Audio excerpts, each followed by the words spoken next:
Of India में आज का हमारा जो टॉपिक है उसकी हेडिंग है यर्निंग टू लर्न।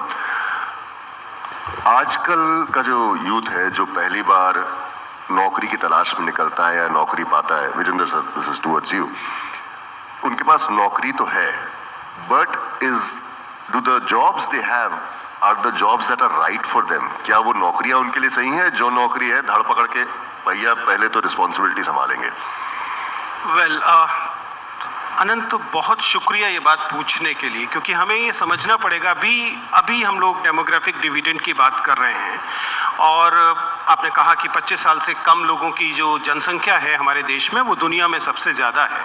हमें समझना पड़ेगा कि 25 साल वाले लोग कभी 50 साल के भी होने वाले हैं और ये 25 साल के लोग जब 50 साल के लोग होंगे तब 50 साल वालों की जनसंख्या हमारे देश की जनसंख्या दुनिया में सबसे ज़्यादा हो। ना काम कर पाने लोगों वालों की संख्या सबसे ज़्यादा होगी। क्या उन्हें सस्टेन करने के लिए हमारी सोसाइटी अभी से तैयारी कर रही है कि नहीं? क्योंकि अगर आप ध्यान से देखें तो हमारे देश में बच्चों के पास सपनों की विविधता खत्म हुई पड़ी है। मुझे बार बार IITs और दूसरी NITs और इंजीनियरिंग इंस्टीट्यूशंस में जाना पड़ता है और जरा पता कीजिए वहाँ प्लेसमेंट क्या हो रही है। मैकेनिकल इंजीनियरिंग पढ़ रहा है, प्लेसमेंट IT में है। सिविल इंजीनियरिंग पढ़ रहा है, प्लेसमेंट IT में है। और IT में वो क्या कर रहे हैं?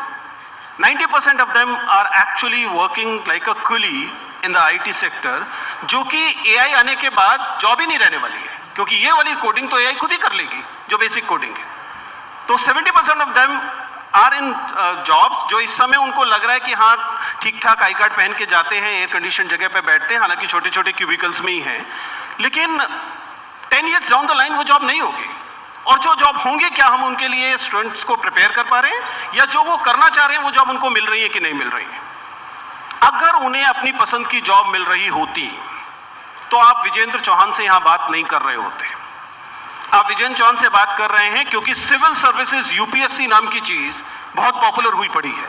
क्यों हुई पड़ी है? इस देश में 800 नौकरी आती हैं साल भर में केवल 800 नौकरियां आती हैं। 8 लाख लोग अप्लाई क्यों कर रहे हैं? उसमें IIT के लोग हैं, उसमें NIT के लोग हैं। मुझे IIT IIM इस डबल इंस्टीट्यूशन के लोगों का इंटरव्यू लेते हुए कितनी शर्म आती है, आप अंदाजा कीजिए। आपने पहले IIT किया, उसके बाद आपने टॉप 5 से IIM किया और उसके बाद you want to become a babu. Why? Effectively इसका मतलब है कि जो नौकरियां उन्हें मिलनी चाहिए, जो नौकरियां वो करना चाहते हैं, कम से कम वो नौकरियां तो नहीं मिल रही। And we are talking about engineers.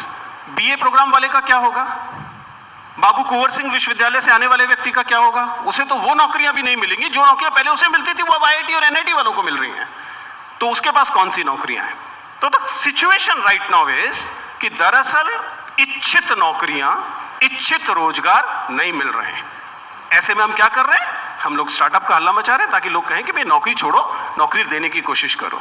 Effectively the employment sector is not very good, at least prima facie जो मुझे महसूस होता है मैं उसको वो बता रहा हूं। लोगों के पास इसके लिए डाटा भी होगा, आई एम श्योर।